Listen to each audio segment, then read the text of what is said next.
Listen, I bought this soft bunny toilet paper because it had fluffy bunnies on it, and it was the most harsh fucking toilet paper. So you've proven my point. I like that it worked like a charm, though. Gordo was like, ooh, bunnies are soft. That's exactly what I said. I went, bunnies are soft. This'll be good. I'm certainly not going to buy this toilet paper with a turtle on it.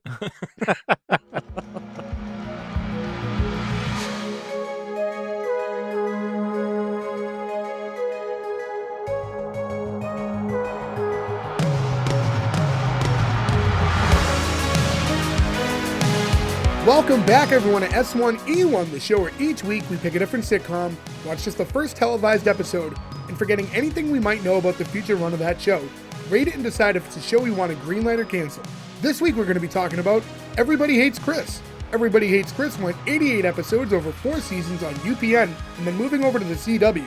Today we're talking about episode 1, which is called Everybody Hates the Pilot, originally airing September 22nd, 2005. So to get things started, I'm Jay Gags. With me, as always, most of the boys, Berg, Gordo, and Nick. No Joe this week. What's going on, guys? Heyo. Hello. So before we even get started, I just want to say this is the first time we're recording an episode after our live show. We've released one since, but this is the first time we've recorded one since. So I just wanted to thank everyone who took part in that. It was a lot of fun. Yeah, that was really cool. Yeah, it was really cool. More in the future. We have to kind of plan out how and what we're going to do with them, but it's a new tool we have in the case now, so we'll probably be doing more of those in the future, and we'll let you know about them. So to get into Everybody Hates Chris, this was one that was a fan pick. I don't remember the name of the person who originally messaged us, and I apologize, but he told us that he was from Brazil, a big fan of the show, and that this show actually gets a good amount of syndication in Brazil, which I found very surprising. Shout out, I'm sorry I don't have your name written down, but thank you so much for listening. We're doing this one at your suggestion. And to the rest of you guys, Everybody Hates Chris. Did you guys watch this show back in the day or ever? Sporadically. Nope. It's one of those shows that it would always just like show up on whatever channel I was watching, and I would end up watching a couple episodes of it, but I never like set out to watch it now.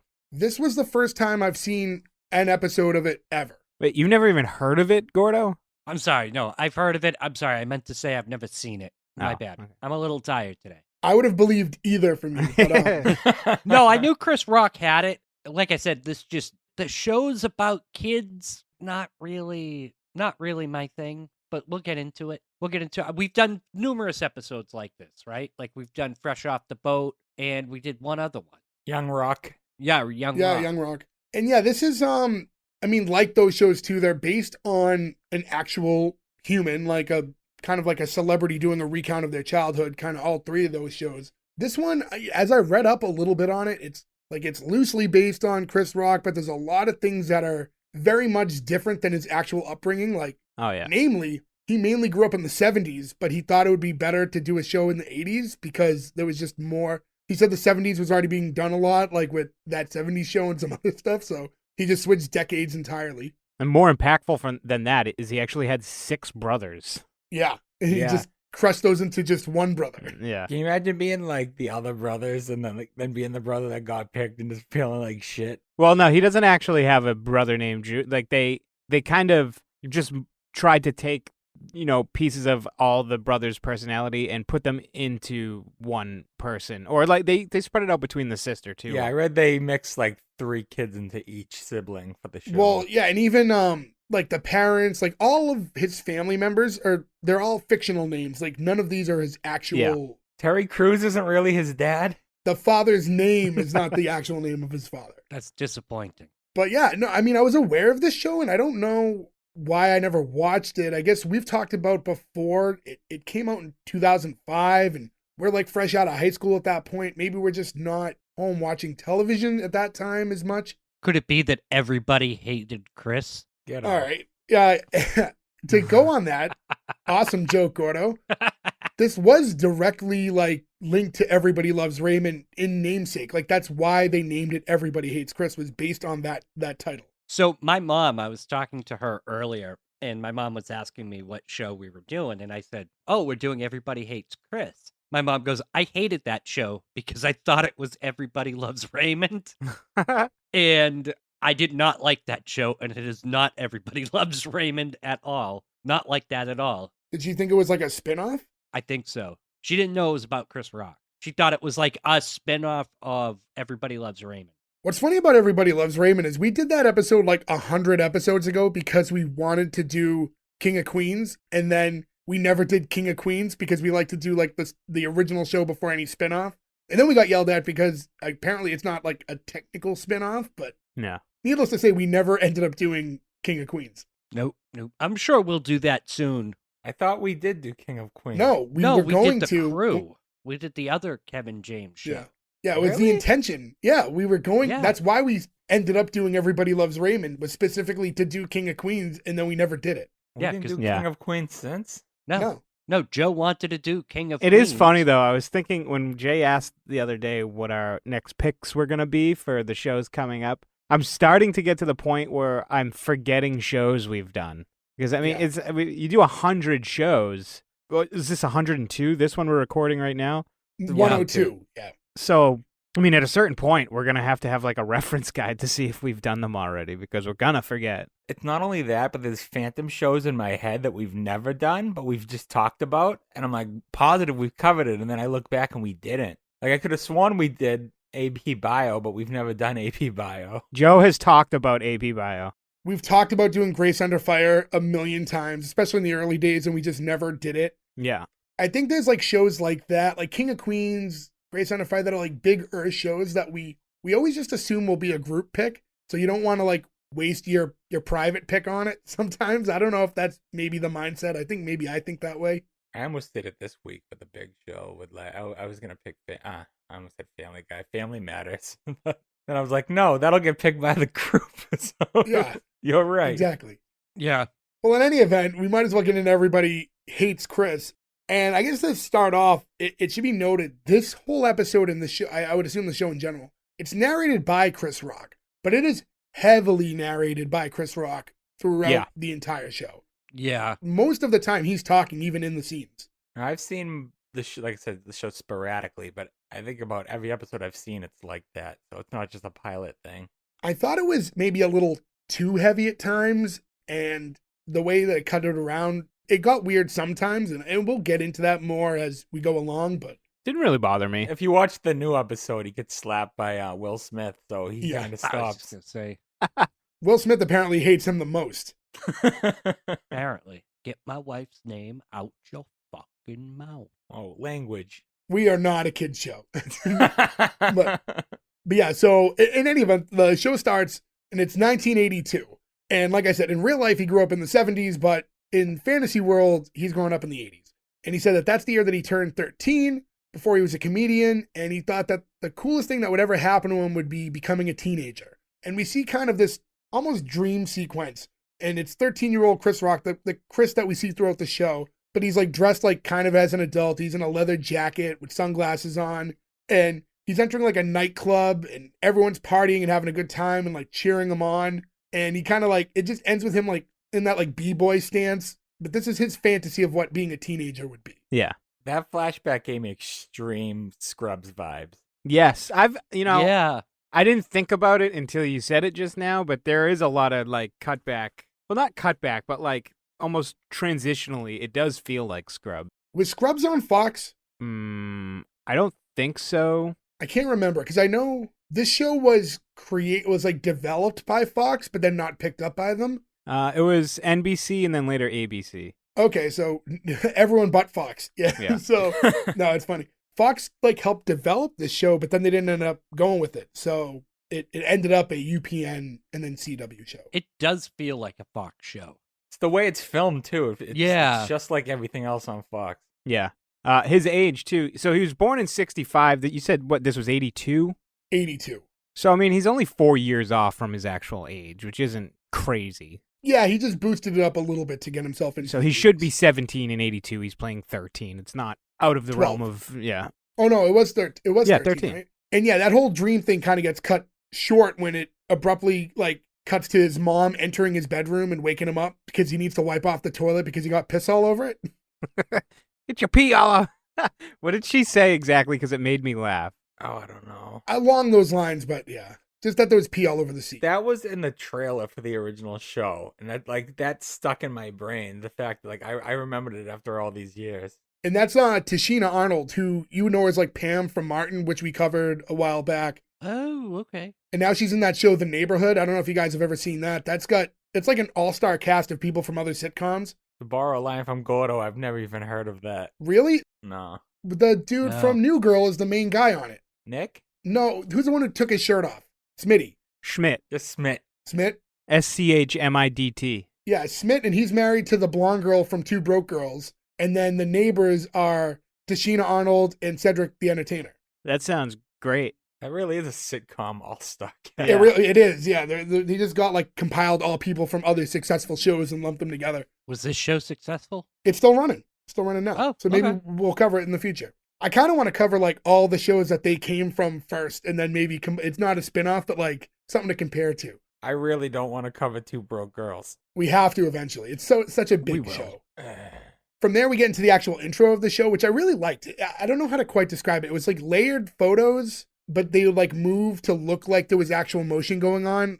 I'm not quite describing it properly, but it's like layered images. And the only time anything was like real and it was like the sky, they used actual video of the sky, What are you talking about? the intro of the show. My version didn't have an intro. What did you watch it on? The Drive. So did I. Yeah, so did I. I don't remember that either. I'm confident it was there because I've watched it twice. Was this after you hit your foot and lost a ton of blood? No. It was certainly the intro to the show. You can watch it back when you guys have time, but I didn't watch it on the drive. I watched it on something else, so my version didn't have it. Where did you watch it from? Is it on a streaming site that I should be plugging for people who want to watch it? No, not one that won't get us in trouble. Okay. We should probably do our homework right now, though, and let people know where they can watch Everybody Hates Chris. My guess is Hulu if it's an ABC show. It's- No, it's no. Fox. I'm sorry. It wasn't we were either. talking, No, we were No. talking about ABC earlier. it was with Scrub. UPN, then CW, which is going to be tricky because a lot of their Ah, stuff isn't anywhere. You can watch it Sometimes- on Tubi Oh, There good. you go. and Pluto TV and the Roku channel and Crackle. So all the free all ones. the free ones. So you guys are all in luck. So I guess not too many people hate Chris after all, because he's free for everybody. Or nobody loved him enough to pay for him. So they just threw it everywhere else. Touche. But yeah, then we cut to the scene after the intro that apparently only I saw. And it's Brooklyn in 1982. And he said that when he was 13, his mother convinced his father to move out of the projects. And she said that the projects was just another word for experiment. It says in a lab, the government gives rats cheese, and the projects, the government gives people cheese. And I'm going to be 100% honest with you guys. I never knew that government cheese was a real thing. Yes. I thought it was like a weird saying for money. God, you're so privileged. I didn't. Were you guys all super aware of that? Well, yeah. Yes. What did you think it was? I just thought it was like a weird term for like money, like that government cheese. Like I didn't know that. No, they come in like you can actually like if you ever go to like the supermarket, you see like the big yellow block of uncut cheese. That's basically what government cheese was. I just thought that was Gouda. No, I got curious about it afterwards, and I read up on it because they showed the dude just eating cheese. I'm like, oh wait, it's a real thing. And yeah, it's still a program. It doesn't count against your food stamps or anything, so it's you get that in addition to it, which is nice. But yeah, I didn't know. It also means money, too. They did a really good job of like aside from, Terry Crews, we'll get into it with all his money was, but they did a really good job of like getting their poverty across. Like it was apparent how real their struggle was and how he seemed to they all seemed to roll with it. But I think they did a good job of like showing you how hard it was for them without really making it super depressing. Yeah, and I think they really toyed a line because there were points of the show where I was like, I don't know if the comedy's balancing how hard the hardships are, but a lot of things tied in really nice towards the end, which put a lot of stamps like on all these little storylines that were kind of going throughout, which, obviously an episode should have, but we'll get into it obviously towards the end, but a lot of these little plot points and things that were described really got those tie-ins later on. You then cut to the whole family, and that's, we said before, it's his parents, and then he has one brother and one sister in the show. It's not like his actual family situation. And they're on the front of the U-Haul driving to like where they're about to move to. And Chris asks if they can get some McDonald's, and the dad, who, as you mentioned, Terry Crews, doesn't want to spend any money. And he says that they have some bologna in the back. Eventually, he agrees to get one Happy Meal, but they all have to split it. No, one value meal. Yeah, and the brother can get the burger, the sister's getting the fries, and he gets the drink. He said one time he only got the ice. Later, Terry Crews went on to become Cheeseburger Eddie, and he got all the McDonald's he wanted. That's true. Mm-hmm. I thought I understand the joke here, but in my head I'm like, why don't you get a nugget meal and share the fries and I'll get like a nugget each? Yeah.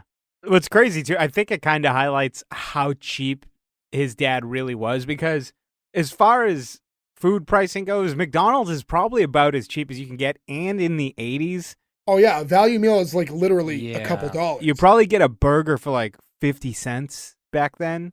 So he could have got burgers for everybody for a couple bucks. And he was just like, no.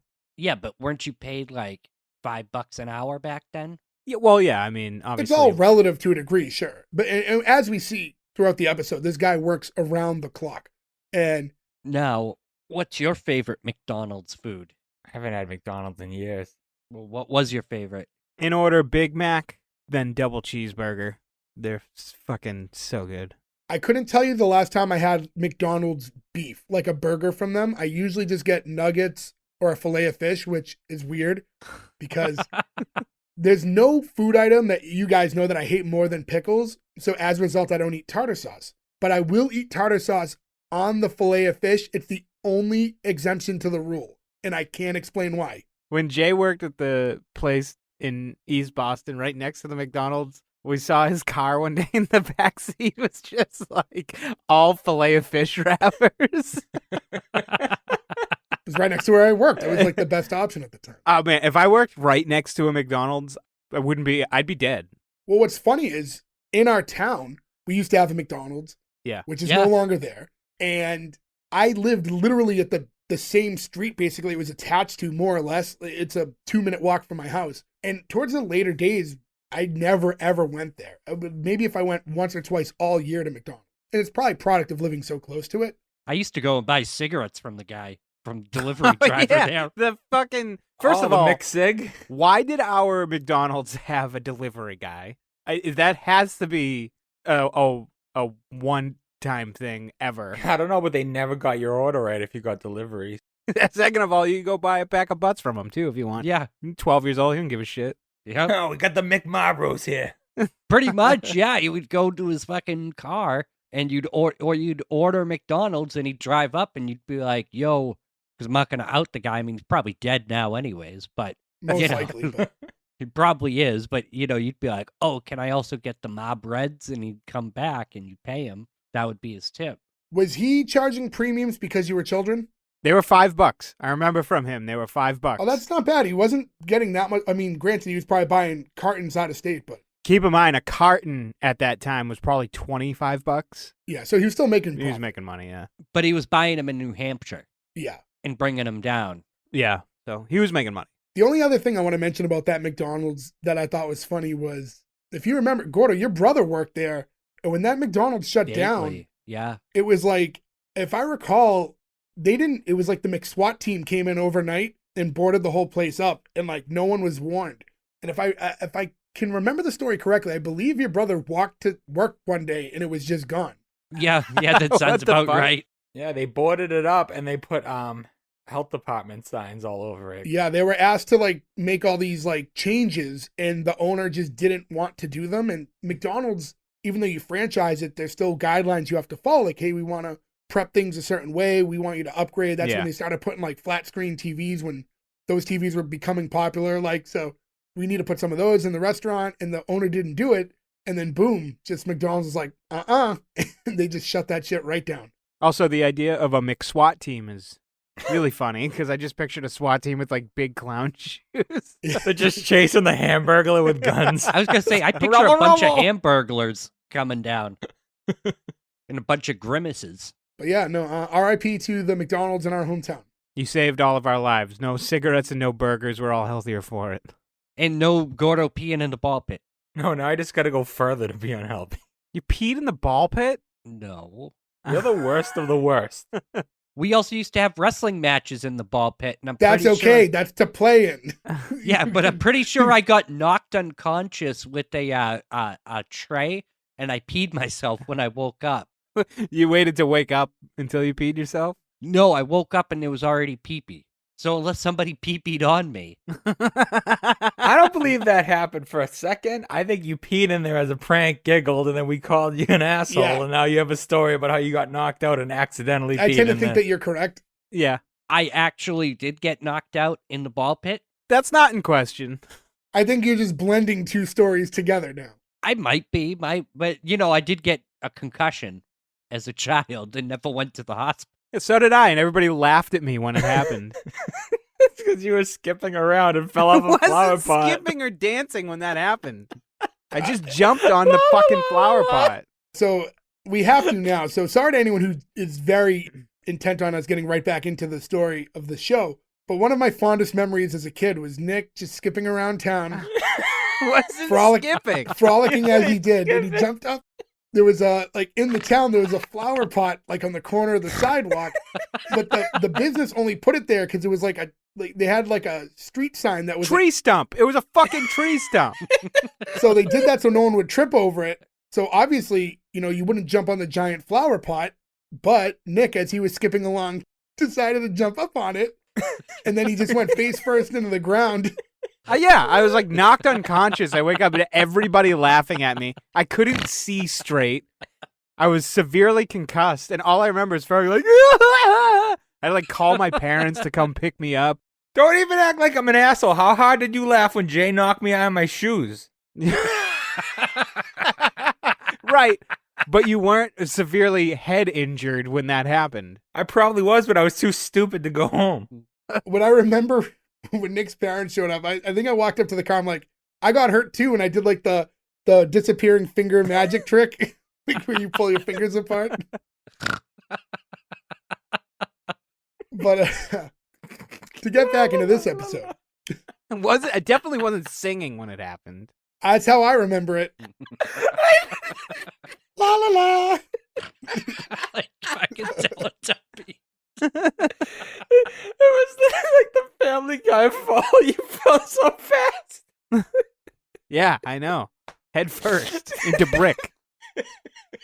I think that's had long-standing issues. Well, he hasn't skipped since. Yeah, In any event, the U-Haul finally pulls up to the new apartment, and they move to Bed-Stuy, which is an area in Brooklyn. And he says the motto there is Bed-Stuy, do or die. And you see them look across the street, and there's a few guys who are standing there. And one of them spray painting that motto like onto the wall of their building. And he's in the narration. He's like, "Those are some of the guys who are gonna die." It's like, wow. And we get introduced to the family, and he mentions his mother Rochelle. And he said that she had like 100 different recipes for whooping ass and goes over all these different ones. Like, boy, I'll slap the cats off your knees and a few others that went with that. My favorite was I'll slap your name out of the phone book. Yeah, and then I'll call Belle and tell them I didn't do it. And we meet the brother Dave, which again, not his actual, like, it's a mixture of his like other 5 brothers or whatever. And it's his younger brother, but he's bigger than him. I guess in real life, the 2 actors were like the same age, but he's portraying a 10-year-old here. I've seen his actual brother once. I think he's a comedian too. He Clearly is. much Tony less Rock. successful, but he looks a lot like him. He does. You could be much less successful than Chris Rock and still be really successful, so. Yeah. That's true. Very true. Well, he just did that Netflix first live stand-up special. Yeah. Chris Rock's got that going for him. He has a lot going for him. Chris Rock's been doing very well for himself. Yeah, he's in Grown Ups. Yep, the pinnacle of his career, yeah. That's all you have to do is be friends with Adam Sandler, and you can be successful. Yeah. Yeah, and then also his sister Tanya, who he says will do anything to get him in trouble. And you see her like spilling like cereal, and then the mom immediately telling Chris that he's the one who has to clean it up. And there we get this montage of his dad going over all these emergency scenarios because he's the emergency adult when the parents aren't around. And basically, every time it's a different scenario, it's always the house being caught on fire. The one I liked was the last one. He's like, if you smell smoke and your brother catches on fire, get your sister and get out of there. It's like, it's too late for him. Move on. I do like how afterwards, Chris Rock was like, and thankfully the house never caught on fire or my brother. Yeah.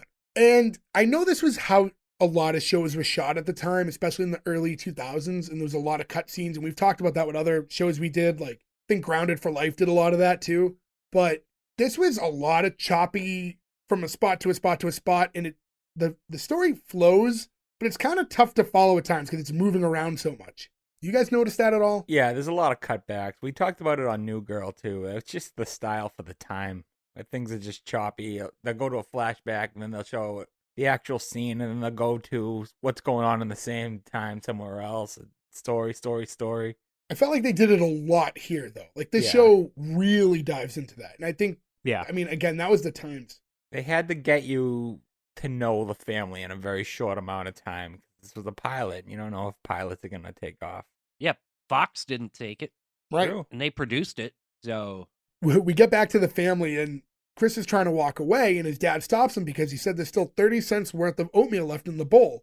And there's like another montage of him going over all different costs of things when he's looking at, like, he pulled a piece of chicken out of the trash that wasn't completely ate, and some burnt biscuits. There was milk that was spilt, and he's always given the exact dollar amount of everything. So you know how tight he is with a dollar. My dad was not too far off from this.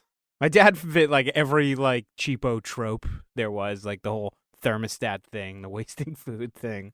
I mean, it's smart when you're like that aware of money. I think you like there's Yeah. points where you need to be a little loose, but I'm like the opposite in that I'm super irresponsible and don't think about money ever. That's an interesting thing because I don't think it was my dad's intention, but my dad was always like and for the like we weren't like dirt poor or anything. It's just the way he was, the way he was brought up, and he just didn't like the idea of wasting money, which I understand. So it was always like a lot of generic stuff, and it's all made by the same people. You know what I mean? Like that. And a lot of it thing. is. I know, but Yeah. it had the opposite effect because the second I became like an adult and I'm out on my own, I never wanted any of the generic stuff anymore. I'm Right. like, give me all the name brand shit, give me all this. Like, I never got to have it. So now, like, I went in the other direction way too hard, and I ended up blowing money when, in reality, he was probably right. Like, I probably could get away with getting the cheaper shit most of the time. 100%. It's a mixture. It's just picking your spots. You can't be too far in either direction because you got to enjoy life, but you also don't want to be at a point where you're doing what I do and working around the clock to get by because you just don't pay attention to what you're doing at all times and spend money Right. like an animal. I was going to say, with the generic products, it is the same product. Where they skimp out is the packaging. No matter what generic product you get, that's where it cheaps out on. It depends what you Like get. medication, especially, the packaging will be harder to open. But yeah, next time you look at a generic thing, try and open it next to the name brand. Oh man, don't skimp out with generic toilet paper. There's a difference. Listen, I bought this soft bunny toilet paper from, I think it's like Shaw's or Star Market or whatever it is now, because it had fluffy bunnies on it, and it was the most harsh fucking toilet paper. So you've proven my point. I like that it worked like a charm, though. Gordo was like, ooh, bunnies are soft.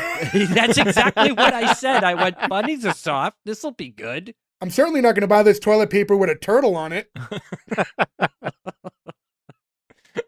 Well, now I am. Oh, this hedgehog toilet paper sucks. But yeah, Chris's parents are in the dining room now, and his dad's questioning why the mom only paid half of the bill. He's like, I gave you all the money, you only paid half of it. And she got really mad at him for questioning her judgment and tells him, all right, well, you pay from now on. And at the time, and we'll get into it later on because there is follow through, even though she has a reason, and we'll find out later on in the episode, her being defensive, he's asking a very logical question. The bill was $40. I gave you $40. Why didn't you pay the bill? Yeah, no, I mean, No, I agree. I think she thinks he's questioning her because he thinks she stole the extra money and spent it on herself. But on the exterior, you can see why he would think that. Yeah, no, I'm saying I'm just trying to get into her headspace why she'd get angry about that. And you hear Chris say, my parents taught me love is never having to say, kiss my ass. And the next scene, Chris tells us how he was never cool growing up. The coolest thing about him was his pair of white sneakers. And then you see the mom walk by as he's lacing them up on the way to school. And she stops him and is like, you can't wear those at school. Like, those look raggedy. He said, it's better to be neat and poor than raggedy and rich. He's like, I think she said that because we were poor. He notes that, like, back then, there was a time where you couldn't just wear sneakers everywhere, which is true. And we don't think about it because we grew up in the world where sneakers are pretty appropriate at all times, except for very dressy moments. Now you look rich if you have certain sneakers. Right. Well, because they're very Yeah. expensive. Yeah. Well, I was going to say, we were kind of right at the tail end of that crossover where you could wear sneakers everywhere. I thought about this too, and I ended up looking it up. They looked like white Jordans, which Jordans weren't even out in 1982, I don't think. No, they got that movie coming out about that soon. Oh, that's right. Yeah. Yeah, we should have waited to do this episode just for the sneaker conversation. Well, I mean, we just did Seinfeld a couple weeks ago where he's notoriously always wearing white sneakers. True. You guys should go watch it. Yeah. Or listen. Yeah, no, I just thought about it. And the only time, I don't care how rich you are or how expensive they are, when people wear sneakers with suits, I always hate how that looks. It is very common now. It's the new, like, rich guy thing to do. Like, I'm so rich that I'm wearing these sneakers with my suit. Here's my problem with that. Just stop wearing fucking suits then. Why does everybody need to wear, like, what is a suit bringing to the table now? It's just uncomfortable. Find me as somebody who has to wear a suit every day and ask them if they're comfortable, because they're not. It's not. You're all tucked in and fucking taut, and it's uncomfortable. Suit pants can be pretty comfortable. Some suit pants, yeah. But then you're jamming fucking your dress shirt in there and everything. It's just, I don't know. Like, I think I've discussed this on the podcast before, but I think suits are so outdated, but they're still around. Like, and then you have people, like, if you watch like a football game, like in between, like Howie and all them are all doing the sports shoe or the regular shoes with like a full suit. It's like, just dress more casually and your shoes will match what you're wearing better. And I don't know. I'm against suits. Let's start it. Do you think we can get the movement going? Hey, I promise I won't wear a suit to work tomorrow. I'm for, like, the European business casual that it flies over there, where they wear like a collared shirt, a suit coat, but they wear jeans and like leatherish like sneakers. You named all the parts that are uncomfortable about a suit. Yeah, you just named a suit without a tie and pants. I thought you were going to say leather pants for a minute too. I was like, it's a weird look. I don't mind the jacket. Like, I don't do it at work, but, I don't mind it. I don't wear the jackets anymore unless I have to. And, like, you're working inside. Why are you wearing a jacket? It looks, I don't know. I get chilly. By the way, Jordans came out in 1985, the first pair of Air Jordans. The year of our birth. I could be wrong about his shoes, too. I'm not positive that they were Jordans. They just looked like those. Well, they couldn't have been, because this was 1982. Truth. In any event, she hands Chris his younger brother's nice shoes to wear to school instead of wearing the sneakers. And it was like, I don't know, why does the brother have a pair of nice shoes and he doesn't? Yeah, you'd think being the firstborn, he'd have the shoes and pass them down. But maybe because the brother's bigger, they figure they got to get the bigger pair rather than buying That could be it. a small pair, buying two pairs, one for each. Buy the bigger pair for the brother, and Chris will have to make do. Chris will grow into his younger brother's clothes eventually. Yeah. He's like, everyone at school is going to make fun of me. And his mom's like, well, you've only been there a week. No one knows you there yet. He's like, I was the only black kid at the school. They knew me. I thought that was good. And before the kids all leave for school, Mom tells Chris that, she's going to be going to work. So when they get home, Chris has to let the younger siblings in. And they go over like this whole drill where they don't wake up Dad until 5 o'clock. The dad, leading up until, again, a lot of stuff gets resolved late in the episode. But the dad is like portrayed as so strict that it was, I don't know, I thought it brought the tone down at times. Like, can't talk near him, have to be super careful of everything. Like, there was no comic relief to go with his cheapness at times. So the whole, like, you have to tiptoe around the house. I don't know. He never yelled those things at them. He always just explained it like he was giving life lessons. I always, no matter how strict the family was, I always felt the love somehow. Yeah. Yeah, I think they were just really trying to just set the atmosphere for his upbringing. And that was the only way to do that aspect of it. And not knowing the future of the show is different for me because this is all I'm basing it on. And again, a lot of things get resolved later on. But my early perception of a lot of this was Dad is too strict.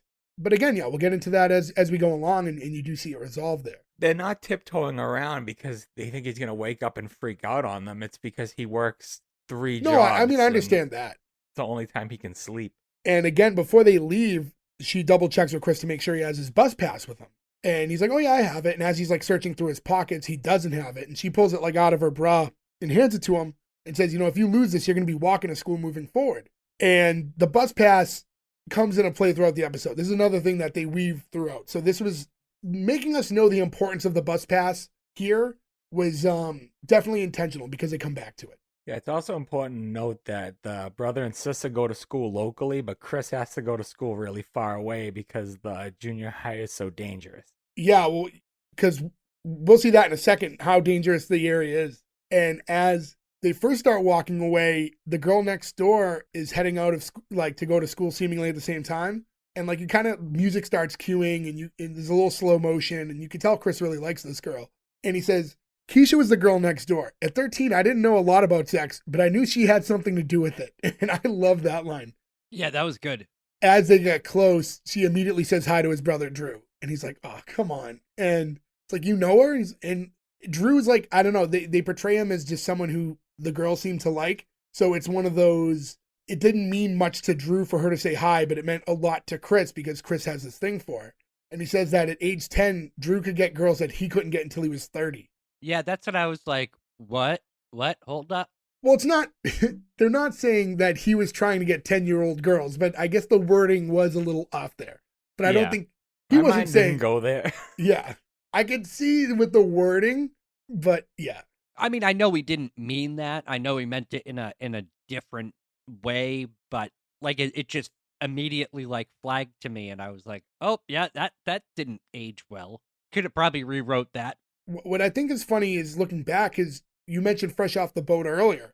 Thinking about that show, it's very similar where the middle brother is the one who's like the ladies' man and gets all the girls. It's a very similar dynamic with these three siblings. Fresh off the, when did that come out? Much later. Years later. Okay, so this couldn't have influenced. No, if anything, it could have been the other way around. Gotcha. And then they continue to walk, and Chris is going over everything with his siblings. That when they get home, they have to wait for him before they can go inside, and you can't ring the doorbell. Tanya asks, what if she has to go to the bathroom?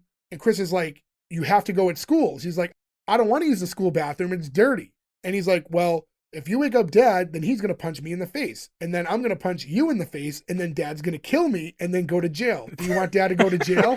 I love that logic. I love that sequence of events. It's smart. It was like, don't make me punch you in the face. Honestly, it's the only thing that's ever worked on her, too. Well, kind of. She does temporarily listen. In that moment, yeah.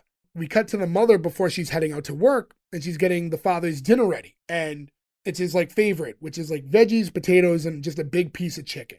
And you see like the perspective from inside the fridge of her putting it inside. I think that's, again, very of that time. That like alternate type of camera angle is definitely like early 2000s. Someone's going, oh, this looks good. Yeah, these directors being, they're innovating the sitcom. Yeah. But, and I would have blown past that scene, but again, they do a good job of weaving little things throughout the episode that come into play later. So we'll see more about that chicken in time to come. They did a good job making that chicken look delicious. Yeah. Yeah, It did look good. Yeah. I had chicken tonight. Oh, what kind? Fried chicken from Yes Chicken. I still haven't been there. I've been meaning to. It's down the street from my house, and it is dangerous. It is fucking delicious. Sponsor us, Yes Chicken. Is this like a new chain or like a local Yeah, spot? there's a couple of. I don't want to get too regional because I think it's just like a local thing. So we can't get too into it. But we'll talk off air about some local fried chicken establishments that we need to check out. Again, at this point, I had noted as I was going along that, again, there's all payoffs, but I thought the pacing of the show was really weird. I don't know, it was really throwing me off. And this was the other time where I'm like, just a lot of quick cuts. And I'm like, why is this happening in this order? They could kind of weave some of these scenes together in a more fluent way without having to do like the chop, chop, chop. But I don't know, maybe it was just me because you guys didn't seem to have the same issues with it I did, but it was definitely something I kept noting. It's just the time. It's people's attention span is so minuscule now. They hit you with bam, bam, bam, bam scene just to keep your interest.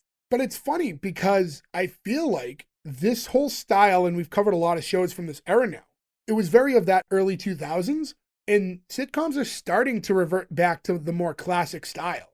In this time period? Like modern day, I feel like we're getting back to it now. We see a lot of cinematic type of shows too now on the rise, but I think we are seeing an influx of that classic sitcom again too. That was kind of going away at that time.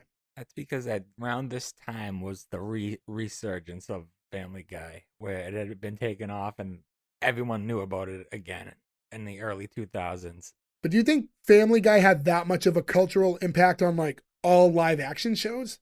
I think it did because its success was huge to the fact that it's still on. And Yeah, you're thinking about Family Guy as you know it now, but like when Family Guy came out, its real only other competition was The Simpsons, as far as like What about cartoon South Park? sitcom That and goes. South Park. South Yeah, Park was, South was Park, pretty big but- at that point. Yeah, I don't know. South Park just feels different, even though I know it is in the same realm. Yeah, I mean those 3 shows though were pretty revolutionary, I guess. For sure. Yeah, and I mean, you've said it. This is what all the shows were like in the early part of the 2000s. But I forget who said it. If it was Jay or Ferg about the cutting down of the attention span, that was before all of that. Well, yeah, but this would be them adapting to that. yeah, I actually borrowed that from basketball. Yeah. But was that happening at that time? Because I don't think so. I don't think that It was started happening far before then, and it's continued to this day. Yeah, it's still a thing today. That's why TikToks is so popular. It's, Yeah, everyone wants quick, instant gratification. And we say this in the long format podcast we do. But Yeah. from there, we get to the morning routine for Chris, where we see the 2 buses that he has to take every day. As he's getting on the first bus, he asks, like, was the junior high school across the street really that bad? And then you instantly hear gunshots, and you see, like, everyone on the bus get down, but he's, like, still standing there. He says, like rock and roll, school shootings were also invented by blacks and stolen by the white man. But the part with the gunshot when he's on the bus is when I first like really noticed how expressive the kid who plays Chris is. When I did the second one, I noticed same when she wakes him up. He sells things with his eyes. Oh, yeah. The very first Yeah. time you see him is when he gets woken up by his mom, yeah. He's just a really good like physical comedy actor for a very young age. If it were up to Chris Rock, he would not be on the show either. I saw that. He thought he was too Really? good looking. Yeah, I guess Chris Rock had a very low opinion of how he looked as a child and was much uglier. And he thought this kid, he was just like, he's just too handsome for the role. Like, I think He's not, like, hateable. Right, Which I yeah. guess is right. Like, you look at the kid and you do like him. There's nothing, like, to hate about him. But he's not written as a character you should dislike either. And luckily, the network was like, sorry, this is the kid. Like, Yeah. Chris Rock, nah, take this ugly kid. When you see him on the buses, I assumed at first when they went over the bus pass and stuff that he was going to get it on, like, a school bus. I wasn't even thinking about the idea of him getting on public transit. And it was weird because when I see him, he looks so young. But when I think back, like when we were 13 years old, it was not abnormal for us to take a bus or a train anywhere. But I don't know if it's us being older or him looking young now, but to see him on a bus with a bunch of adults seemed so weird to me at the time. yeah, it's just a perspective thing. Like you said, we did it. I'm sure we looked weird. I mean, I rode the train for a real long time, and you don't see kids that young alone on the train almost ever, unless they're in like Times a have group. changed too. Yeah. Yeah. Yeah, I mean, you see them actually around school time. If you go in like downtown Boston, you see people coming from school. Like, so that's not unheard of. Yeah, and again, we did it, but I do think the recreational kids going in and out of cities and stuff like has changed as, again, not to sound like an old man, but as kids just play video games and do stuff on their phone all the time now, there really is less going out and doing stuff. It's kind of crazy, but it is a real Also, thing. when we did it though, we rode the bus around our square mile suburban town where he's riding it through a city. It's No, but at that time, we were taking the train right into the main city and stuff, like at that same age. So that's right when we started. To get some Wendy's, because it was the closest one we could get It to. was the only Wendy's in town. Yeah. It was such a treat. Now it's terrible. And at the time, Wendy's still had the chicken Caesar pita, which doesn't exist anymore. That's like the only thing I used to get back then. Chicken Caesar pita? I used to get the spicy chicken sandwich, and I used to get the baked potato with cheese and bacon. Their baked potatoes are good. I don't Yeah. get them anymore because I don't think about it. And I don't go to Me Wendy's neither. that Yeah. often, but Do they still have them? Yeah, they do. But it's like when you're going and you're like, all right, I want like a burger and fry. Like you don't want a whole burger and then a whole potato too. Even though I guess eating a thing of fries is similar to eating a whole potato, but It's the way you consume it. yeah, it's not easy to consume. Yeah, you gotta like sit down and fidget with the potato in your car. Do you guys remember back then every Wendy's had a salad bar? every Wendy's had one. Yeah, every Wendy's had a salad bar in it. It was part of their like advertising and stuff. I do remember the Wendy's we would go to in Boston had 2 floors, and I thought that was really cool. We would just go downstairs and eat and cause a ruckus. Then we'd go upstairs and go to Strawberries. and steal everything. When we see him on the second of the two buses that he was on, he mentions that being the only black person on the bus, no one wanted to sit next to him. And you see this pregnant woman who's like just avoiding sitting there. He's the only available seat is the one next to him. And she doesn't want to sit down. And they don't play it too like mean towards him, but it's just kind of a silent thing. Like, we know why no one's sitting there. And in the narration, he says, if you think she's mad now, wait till her daughter brings home OJ. And I was like, yikes. So now Chris is at school and he explains that his mother figured he'd be safer if he went to a white school. And he's like, wrong. And we meet Joey Caruso, who looks like the long lost O'Doyle from the Adam Sandler movies. He does look like an O'Doyle. I thought he looked like the kid from the Benchwarmers. He also looks like the friend from Fresh Off the Boat. Oh, yeah. I will say I've seen the Benchwarmers, but I have not seen it 80,000 times like you have. So that's not the first place I draw from for cultural reference. I've seen it a good amount of times. I don't remember any redheads. Oh, I know who he's talking about. I don't think he's a redhead, though. He's not a redhead. He's not a redhead, but he looks like the kid. Okay. So chubby. Chubby and gets farted on. As they walk past each other, the kid Caruso like steps on Chris's shoe and like, scuffs it intentionally. Says, nice shoes, Bojangles. Again, it was like, we're portraying what real situations I'm sure he was dealing with. So, Yeah. But to hear that right off the bat, I'm like, oh, like all racist stuff sounds so uncomfortable to me. Yeah. He's like, Bojangles, that's not what your mother called me when I was tap dancing with her draws last night. Am I the only one that thought it was going to just cut to reality? Like, I should have said that. No, actually, I wasn't thinking that in the moment because it gets quick with the narration where he explains why he did it because he knows he can't beat him, but he's like, if I didn't say something now, he was going to do this all year. And he's like, if I can't beat him, I might as well try to out-black him. And then, like, you see him, like, just going on and on. He's giving this kid a ton of shit, but to no surprise, it ends with him getting a punch to the gut. And as soon as Chris gets hit, he, like, kind of, like, falls back into the new principal who's, as luck would have it, standing right behind him. That principal was, like, a really tough read. Like, I couldn't figure him out. He's also like 7 feet tall. I didn't know if it was how they shot it, but like he was so tall.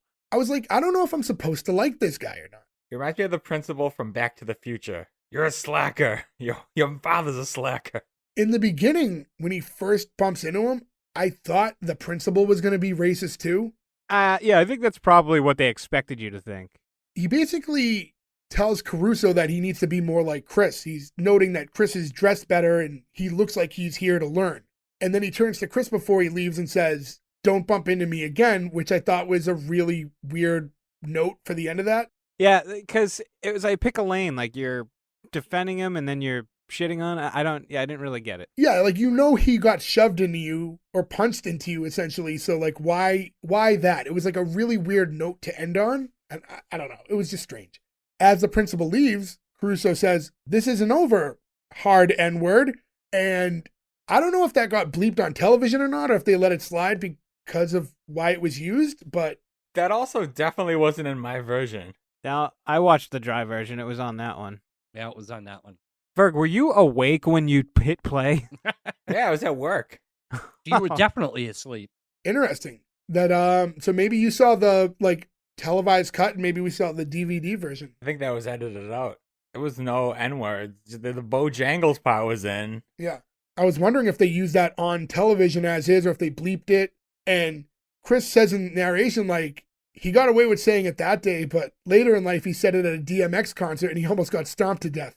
I like that insight to the future of this kid Caruso. I wonder if that's a real story. It's interesting for sure. And it's like, that this kid doesn't have redeeming qualities and he sucks as an adult too. Yeah, right.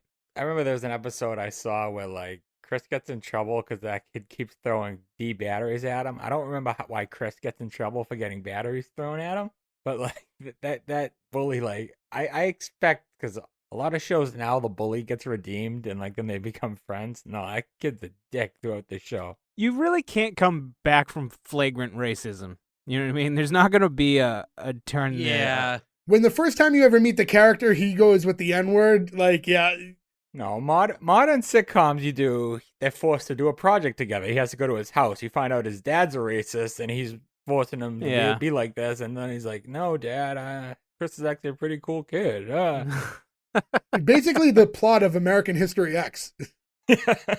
And then one day they get on laundry duty together and everything changes. As the hallways clear, we meet this kid named Greg.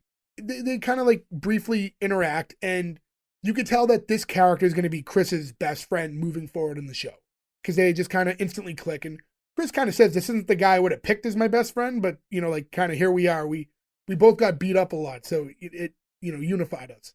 And as they walk down the hall, Chris asks him, hey, if that's the new principal, what happened to the old one?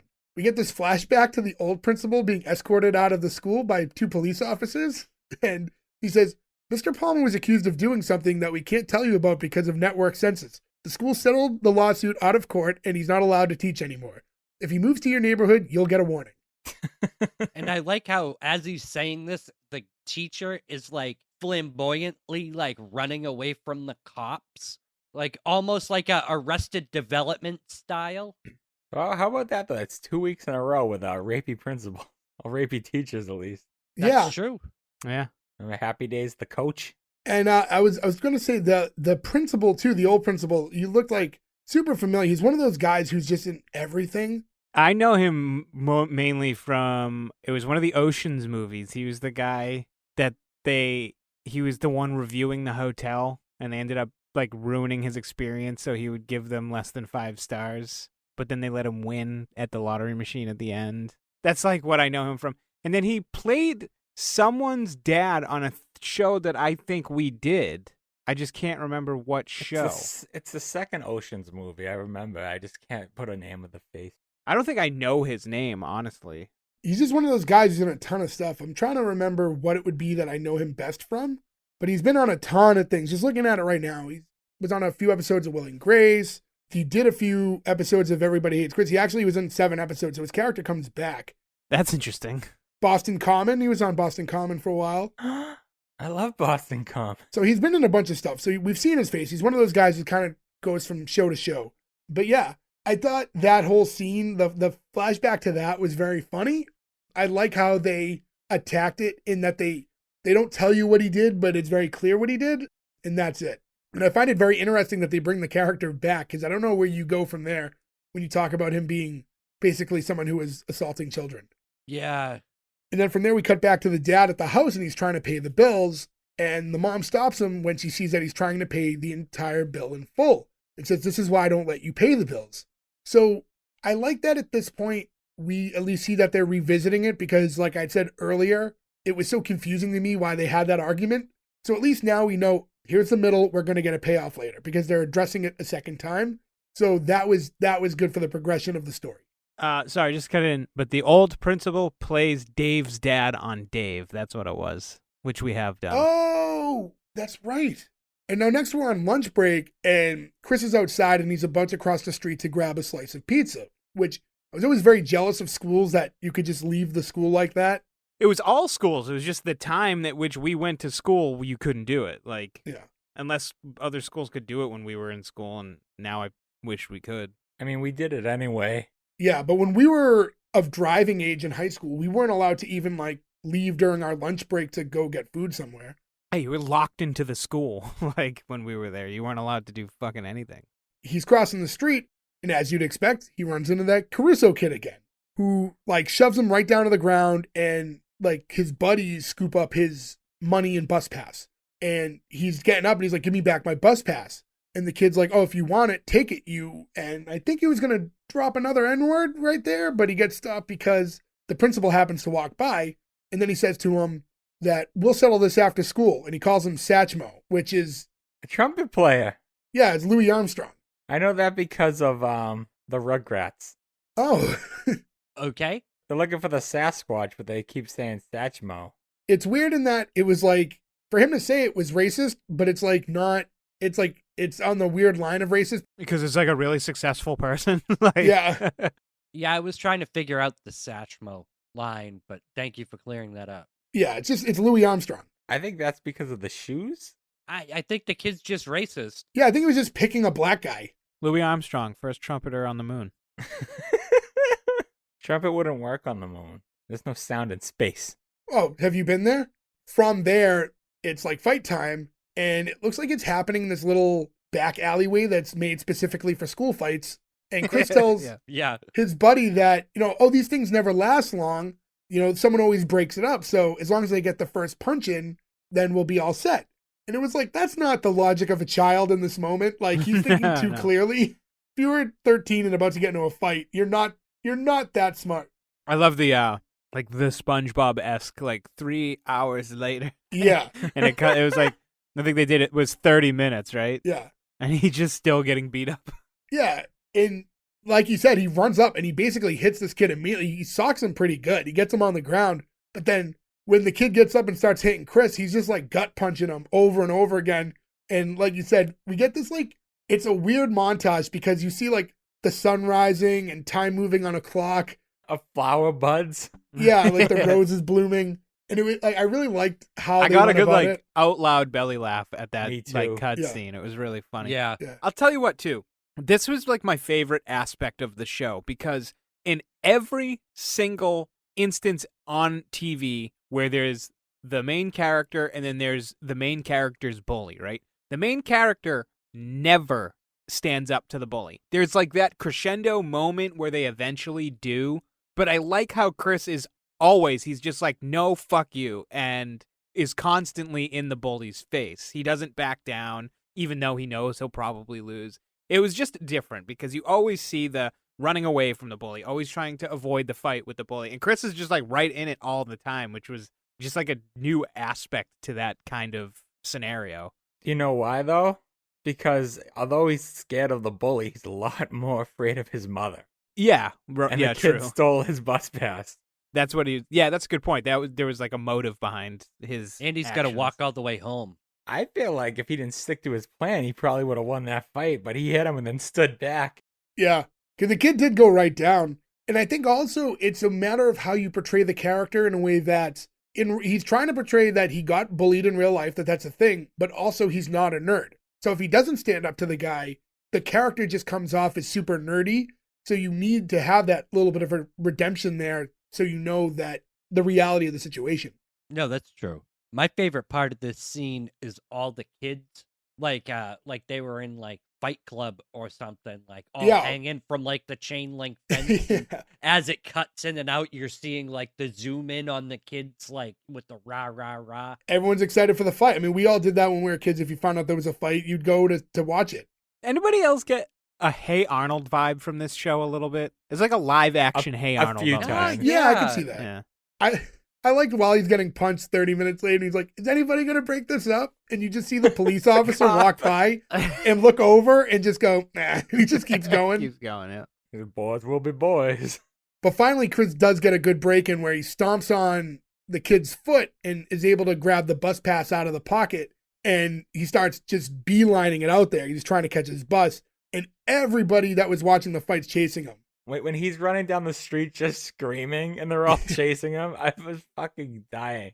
And the bus driver's like, he's watching this happen through the side view mirror. And it's not that he doesn't want to wait for him. I couldn't figure out what the bus driver was doing here.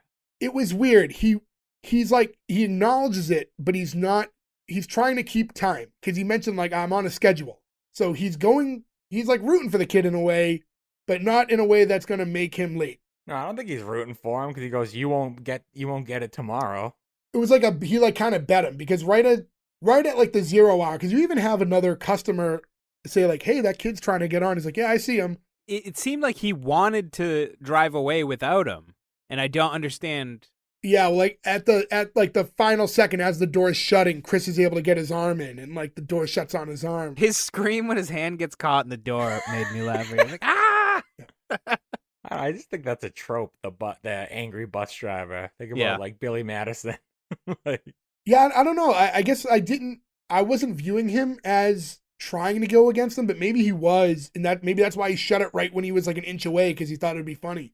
I don't think he's trying to go against it. I just don't think he likes anybody. I think that's the character. And I don't know if that's like a recurring thing where, because he tells him like, oh, I bet you won't make it tomorrow. He's like, I bet I will, and he shows him the bus pass. So who knows? I don't know if that's a recurring thing or not. Again, this is my first episode. And after he finally gets on the bus, when he's coming off, he's like, I was still hungry, but I was almost home. What could go wrong now? And you just see the sister outside of the house just screaming, Daddy, Daddy, trying to get him to wake up to let them in, even though they were instructed, wait for Chris to get home, and then he's going to let everybody in. Borrow one from Gordo's book. I wanted to punch a kid at the scene. Yeah. Like, you little asshole. My whole thing with this is, why can't all three of them have a key? That I did think of that. Because they're young and they're irresponsible. Chris has one because he's the oldest. Yeah, I think that's really all it is. Well, my only thing with that is, so I agree with Ferg, because you typically give a kid that young keys to the house, but we've also established that they live in a somewhat dangerous area. Yeah. And it was weird because the whole premise is we moved out of the projects to here. And then you hear shootings and you can't go to the nearby school. So, like, are you really out of the projects? They moved out of the projects they didn't want the handout. The mother's too proud. It wasn't a dangerous thing. Also, we didn't really talk about it, but I noticed it back when they were arguing about what shoes he was going to wear. The apartment layout is strange, right? Because it looks like for Chris to go up to his bedroom, he has to leave his parents' like main part of the apartment, go into the public area of the apartment building, and go upstairs to where his bedroom is. It's weird because like they have like a front door that leads into the living room, and that's where she came out of while he was coming down the stairs, which just looked like public stairs. But is it like two separate rooms in an apartment building that are bedrooms and living? I didn't understand the layout at all. It was really confusing. I wonder if that's one of those things where they didn't block the shot ahead of time. Like they weren't thinking about it too much, and then like later on resolved it with the layout of the house. Yeah, maybe. I don't know. I don't know. Maybe we should set this up better. 20 years from now, kids are going to have a podcast. Yeah. I call us kids. We're fucking 30s. The other thing I wanted to mention too before they get into the house is they do cut as he's walking home before we see the sister yelling, and you see his shoes are pretty messed up. They're very, very dirty, look like beyond repair. To flash forward again though to the sister screaming, Chris runs up and covers her mouth. She says that she has to go to the bathroom. And as we know earlier, he said, make sure you go at school. But she didn't want to go at school because the bathroom's dirty. Commendable. No, not commendable. Like, go to the bathroom. Don't hold it in all day. It's easy for you to say. We're dudes. We can pee standing up. She has to sit on that dirty-ass toilet. I don't blame her. Hover. What if you were in a bubble gut situation and it was a dirty toilet, Ferg? Would you hold it? Yeah, I'd hold it. Gas station it. You wouldn't hold it if you had the bubble gut. You can't hold the bubble gut situation. That's the whole like thing. the downside of the bubble gut. Don't underestimate the power of my butthole. I did once and I never will again. That's a t-shirt. The bionic butthole. That's right. So he eventually unlocks the door and he lets them in, and he says, you can go to the bathroom, but you have to be super quiet. You see again how important it is to keep dad asleep. When she gets out of the bathroom, Chris rushes in right after her and like puts blankets and pillows over the toilet like a silencer so that the sound of the flushing doesn't wake up the dad. I had no idea what he was doing, and then when I realized, I was like, wow, this kid is committed to keeping his dad in bed. By the way, did you guys notice that there were like those rug things that you put over the toilet? It was on the toilet? Yeah, it was actually on the tank, but it wasn't a seat cover. It was like a tank cover. Oh, no, I did not notice that, no. It was like a crocheted toilet tank cover. Like, those stretchy, like, rugs that you put over the toilet seat cover? Well, it's funny you bring that up because I actually almost ordered one of those recently because I wanted to change my bathroom up a little bit. And I thought, I'm not going to buy a whole new toilet, but if I get a black one on the white toilet, it'll make the room look a little different. Yeah, but then you got poopy that collects in it. No, it goes on No. top of the tank. What do you shit on your tank? You go No. in the bowl, Gordo. Put the lid down when you flush? You said the tank. Yes, do you put the lid down when you flush? The tank? He's saying particles. I think he's saying particles Yes. when the water's flushing. It's pooticles? Yeah, pooticles. If you watch Mythbusters, they do it. If you flush the toilet, You didn't watch this episode then, because they proved that stuff in your bathroom has no more fecal matter on it than the rest of your house. I think that we need to go to the tape. We need to go to the tape. That's your clip, Jay. Yeah, if you guys want to do a Mythbusters watch along later. What? You want to bet? Do you want to never have an episode? You want to again? lose a show? Listen, I'm the poo man. If there's one thing I put a show up for, It's poo. We'll follow you guys up with in the future with how this resolves. So now Chris enters his father's room, and we see the dad asleep, like on the bed over the sheets in his full uniform, which was this way that when he wakes up, he's already ready to go. I've done that. That doesn't save time though. You're still getting ready either before or after. You're just less groggy, I guess. It's easier when you can just run out the door instead of having to do each step. Yeah, but we'll see it in a few, but he doesn't run right out, and we'll get into that in a minute. But Chris is sneaking in the room because he's trying to get the shoe shine kit that's in his dad's closet, and now we see him in his own bedroom trying to do everything in his power to clean these shoes up. He's even rubbing Vaseline all over them. Is that a thing? I didn't know if that was a thing to I don't think it was Vaseline, was it? I think it was the wax that came. Yeah, I thought it was a wax for his shoes because he went into his dad's closet. I assumed his dad had a shoe shine kit or something. Oh yeah, he took the box out. I guess in a sense, Vaseline would work in that instance, right? No, I think it is Vaseline because he's using the shoe shine kit, and then he said, "But I'll try anything," and it's right when it's the Vaseline part. Okay, maybe it is then. Yeah. And he says that you might not think messing up a $40 pair of shoes is a big deal, but you have to realize my father spent $65 on the car. And as this is happening, though, I can't help but notice he's making such a mess trying to clean the shoes that he's doing over $40 worth of damage. Just his pants are covered in shit, the towel's ruined. So, even if you fix the shoes, it's going to be, you're still at a net loss when all is said and done. I mean, he's just he can't see the trees through the forest at this point. He's just so focused on fixing the shoes, he fucked up. I was going to point out that after that car joke, I verbally said, I get it, you're poor. Because it's really been drilled in at this point. Yeah. And I'm sure there's going to be plenty of that in every episode. Yeah. When he finally does finish cleaning the shoes up, he puts he buries the towel at the bottom of the hamper so it's not noticed, and heads over to the kitchen, and he takes his dad's food from the fridge and starts eating the chicken. Nothing hurt me more than this. It's no, you did everything right. And that's the thing, because I think up until this point, like I said before, the way we see the father, you would assume he's going to explode because they have to walk on eggshells around him. And as you guys said, it's not like he's being mean and yelling, but the way I'm seeing everything up until now, him eating his dinner after having to tiptoe around the house all day, I'm like, this kid's screwed. Yep. It gets spoken about later. So we find out later in the episode he doesn't know that it was his dad's. But what did he think it was? It doesn't make any sense that he could have thought it was anything but. The way they make it sound like later is if there's a meal for each of them with other chicken, but there's nothing else. It's just the father's dish in there. So I don't know. I'm with you. I don't know what he could have thought it was. But yeah, as soon as he did it, I'm like, no, don't do that. But yeah, so 5 o'clock finally hits and he wakes up his dad, and his dad's like, is it 5? Are you sure it's not 4:59? He doesn't want to get out of bed at all. And he even has to check with Chris to see which job he's heading to. And I mean, I think that's a sign of to tell us how much this guy's working. So you see that this guy does do everything he can to provide. So he doesn't even know where he's going at this point. He's just waking up and heading on. Hence why they're so cautious around him when he's sleeping. Because it's probably the only time that he can sleep. Right, because he's in between, he's out of one job, going to the next job.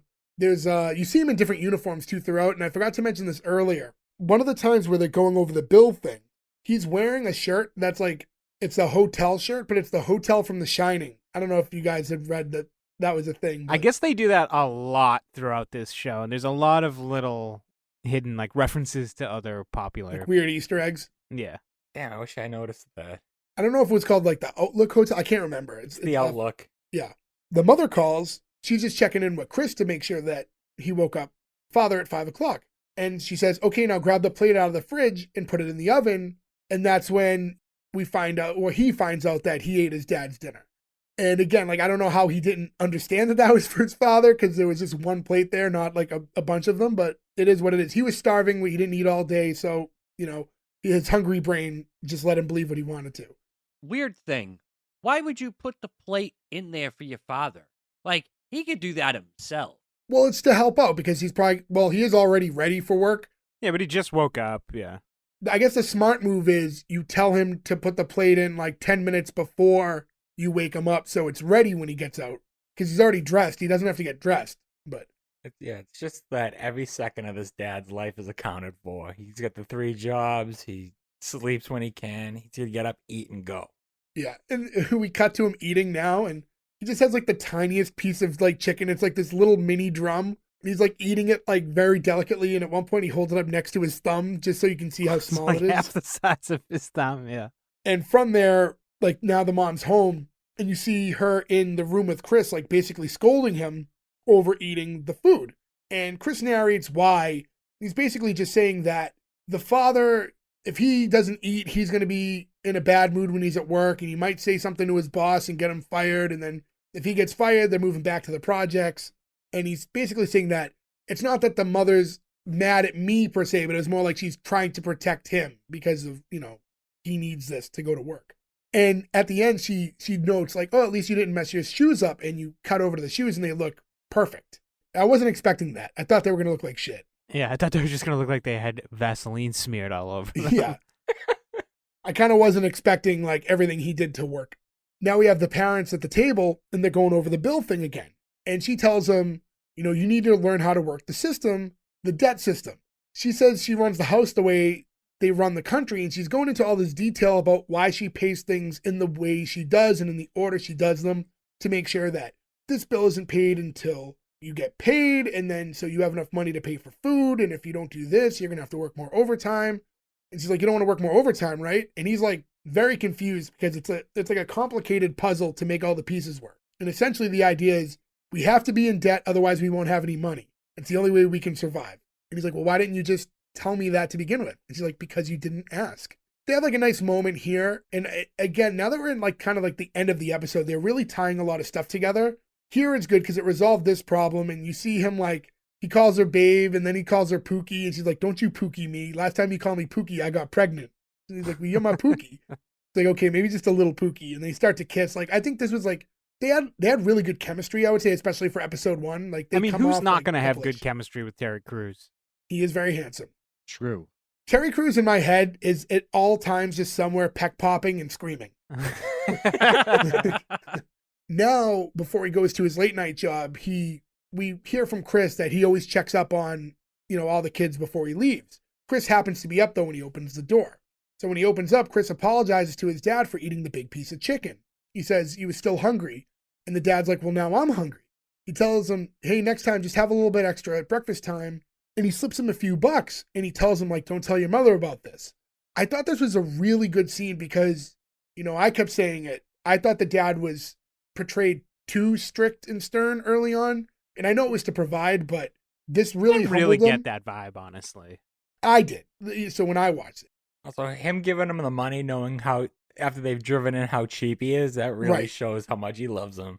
Exactly. Yeah. So him giving him a couple bucks and like being understanding that he was hungry, like maybe that was a moment for him to reflect too, like maybe I'm a little too tight with how much I'm giving everybody. So I just thought that this was a really good scene for them and the dynamic between father and son. I thought he needed that scene.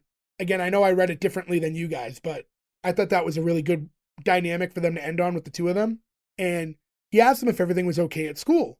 You get through Chris Rock's narration that, like, I didn't tell my dad about the fight. And he basically explains that his dad grew up in the Civil War era. It was getting hit with hoses and everything. Civil rights, not Civil War. Civil rights. Both of which much worse, yeah. Yeah, I'm sorry. Civil rights era. And he's basically saying in so many words that my dad dealt with things way worse than a schoolyard fight. So it just didn't seem worth it to bring it up to him. I still think he could have. Like, I don't think he had to tell his dad about the fight in like a woe is me way, but they have a nice moment here. And he said, my father wasn't the type to say, I love you. He was one of 4 fathers on the block. And he said, I'll see you in the morning. And when he says that, he says he's coming home. And coming home is his way of saying, I love you.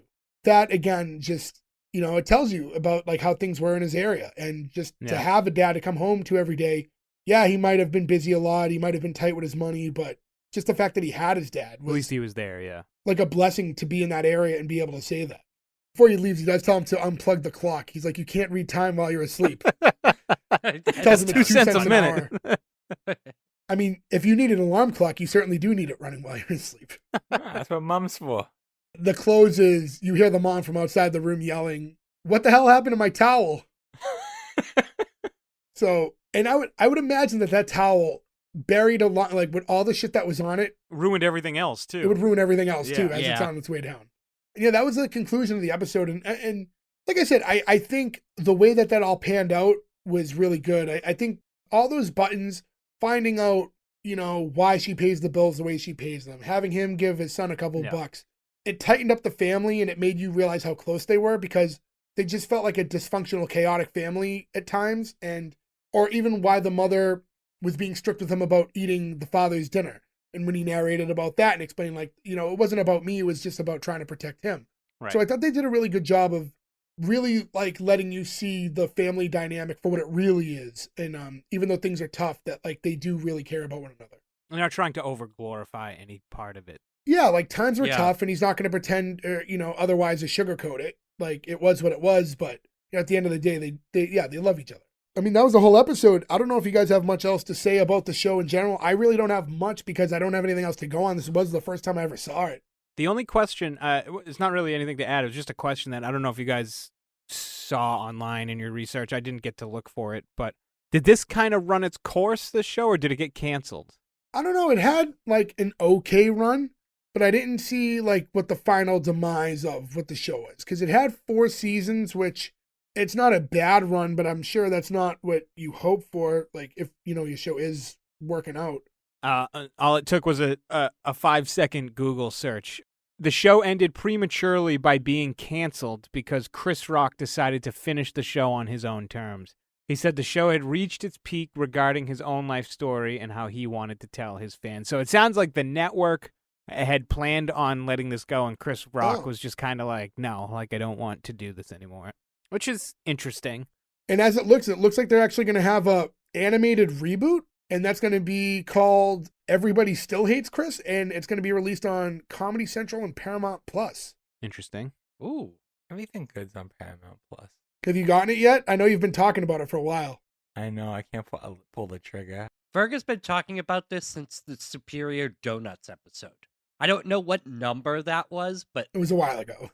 Hey, the Halo TV show's on there. Yeah, Halo? I heard Yeah. bad things. Yeah, but you didn't watch it, so you can't make the opinion for yourself. I've seen it. It's good. Have you met him? Yeah, I know. Ferg's like, well, Rotten Tomatoes says it sucks, so fuck. Oh, I never go by Rotten Tomatoes, mister. I'm not going to go by something that was a joke when we were little and suddenly everybody takes super serious now that we're adults. Well, listen here, Buster. Listen here, pal. Can I be honest? I have no idea what the tomato meter means. I don't know if that means the movie's good or bad. So it goes by the old trope that, like, if you were on stage and doing bad, they would throw tomatoes. And then, like, so Rotten Tomatoes was basically, they were telling you when movies sucked or not. And it was kind of like a satire-y website at first, and then it became a legitimate way of scoring things. So now it's like, even on your cable box, it'll tell you the tomato meter scoring for a movie when you're watching. Although, if you notice now, when you see those things that used to use the tomato meter, IMDb is taking over the ratings. I was about to say that I go by IMDb more than Rotten Tomato. Interesting. And I guess before we close out with the green light or cancel, I want to do a second worth of homework now, because now I want to see what the IMDb rating is for Everybody Hates Chris as a whole is a 7.5, and the Everybody Hates Chris Rotten Tomatoes score is... While you're doing this, we should do these scores more often. Yeah, we probably yeah. should. We should probably do that at the beginning of the show. Yeah, do you guys want to take a quick guess? I'm going to guess 79%. They do percentages, right? 7.5, which we can call a 75 on IMDb. Rotten Tomatoes scores it. I'll give you both. I'll give you the average critic score and the audience score. But if you guys want to guess, They do end up 12? percent. Yeah. 79. They do end up going lower. I see for the most. I'll do 65. surprisingly, the average audience score 97%, Wow. Jeez. and the average tomato meter 95%. Wow. So does that mean the show sucks? No, it that's means good. it's It means good. it's amazing. That's like an insane score. But I thought the whole point of the website was to throw tomatoes at someone. So if you're throwing 95% of your tomatoes, it means that it's No, it's 95%, meaning it's a fresh tomato. If it was rotten, it would be a that rotten does not tomato. even make sense. It makes a lot of sense. It does What's wrong not. with This you? tomato shit is just out of control. You're focusing on the tomato part too much. It's just a percentage of reviews. The fact that this has to be explained to you, and the idea that if a show scored at 10%, someone would be like, sick. Like, no, you would never want to do a rating system in reverse. Yeah, that's what I thought it was this whole time, because you're throwing rotten tomatoes. Why would you throw 90% of your rotten tomatoes if the show was good? Is that why you've never seen anything ever? Is because you thought all these really good reviews were bad reviews, so you skipped them? 95? Yeah, fuck off. I'm not watching that. People are wasting their entire tomato stash throwing it at this show. I'm not watching. Why would you throw so many tomatoes at this show? It was really good. Oh, God. Well, I think that's a good point to wrap it up. So I think we should get into our green light or cancel. So I'll go in the order I'm seeing you. Berg, I'm going to start with you. I'm going to start by pointing out that it's the Overlook Hotel, and I agreed with Outlook. And as a horror fan, I would have killed myself if I realized that later. Wow. What a way to go. Pretty extreme. That's what The Shining does. But Did Clippy help you? Get out. No. Green light for this show. Like I said earlier, what we were talking about, I love the kid that plays Chris. I usually hate child actors because they're usually trash. And he's just excellent. I love his acting ability and stuff. I love Terry Crews. I'd like to see a lot more of him because I can just see that being like his cheapness coming forward a lot more. I like the family dynamic. I like that the show's an entire jigsaw puzzle where they, every little thing that happens in the episode, it slowly completes the puzzle, and then all of a sudden everything's bookended at the end. So they told this full story throughout the whole thing. You don't even realize it until the very end, and just really good storytelling for a random sitcom that didn't even get picked up at first. So yeah, green light from me. Gordo. I'm really on the fence about this. Like, the writing was really, really smart. I like Terry Crews. The mom, I could take or leave. Chris, I could take or leave. I don't like the narration throughout this whole episode. I feel like that could have been less narrative heavy and let more of the good actors tell the story with him splicing it in. Like young Rock, when it would like cut to modern day Rock telling the story, that makes more sense to me than having this like disambiguous narrator. I don't know. I had more fun talking to you guys than I did watching. So I'm going to cancel it, but it's like a real soft. I'm like more or less indifferent about the show, but I'm going to lean towards cancel. Nick. Yeah, no, I mean, I had a lot of fun watching this show. I didn't remember much of the show. I had seen it a bunch here and there, never watched much of it intentionally. Even as far as a pilot goes, I had a lot of fun. It was amusing. It was heartwarming when it needed to be. It was funny when it needed to be. And the narration didn't bother me at all. I actually really enjoyed it. It gives you, that's the point of the show, is Chris Rock's upbringing, right? Which is, it's unique in its own way. It's unique in its own way because of that. And I felt like that's why I want to go back and watch more. Like, I'm greenlighting it, but that's why I want to go back and watch more, because everybody knows who Chris Rock is, right? And to get a glimpse into how he was raised and all the hijinks and, everything he had to go through at that age seems interesting after this pilot, right? So I want to see more of it. And like I said, it was just a really fun watch. I had a good time watching it, and I would definitely watch another episode. So it's a green light for me. Yeah, so I'll be honest, I was very on the fence watching it at first, and originally I was leaning towards canceling, but I am going to flip it. And I agree with some of the things Gordo said too. I thought the narration was a little too heavy. I said I had some issues with the way that it cuts around so much. I know it was kind of product of the times, and I would have really liked the same cast in a more conventional sitcom-y style. I would have liked to have seen how that worked too. But ultimately, the last couple minutes of the episode turned me. And I think that all the stuff I mentioned before helped it and made you more invested in the characters and the dynamic of the family. So that's enough for me to at least want to see another episode. I wouldn't say it was like a super strong green light from me, but it's going to be a green light. So with that being said, we have 3 out of 4. Joe still has to vote, and we'll update that on our website. On our Instagram at S1E1 Pod. Knowing Joey's probably going to greenlight it anyways, but double check, and we'll have that up there later in the week. So go to S1E1 Pod for that. But that concludes this episode. So as a reminder, S1E1Pod.com. Go there for all the links to where you can follow us. All our social medias are linked there. Again, S1E1 Pod on Twitter and Instagram. Give us follows there. Let us know shows that you want to see. Like I said at the top of this episode, this was a fan pick. So we do listen to you. We get to them when we can. We definitely want to do shows you guys want to watch. We sprinkle in some that you probably don't want to watch, and I hope you enjoy them anyways. We sprinkle in some that I don't want to watch, too. Yeah, and Ferg as well. So that's all the time we have for this week, guys. Thank you so much for listening. We'll catch you again next week. Thank you. Goodbye. I think we got the best. I thought I was prepared for this. I just realized we always do it, and now we don't have anything. I think we got the best big piece of chicken. That works. Sure. There we go. Put 'em up.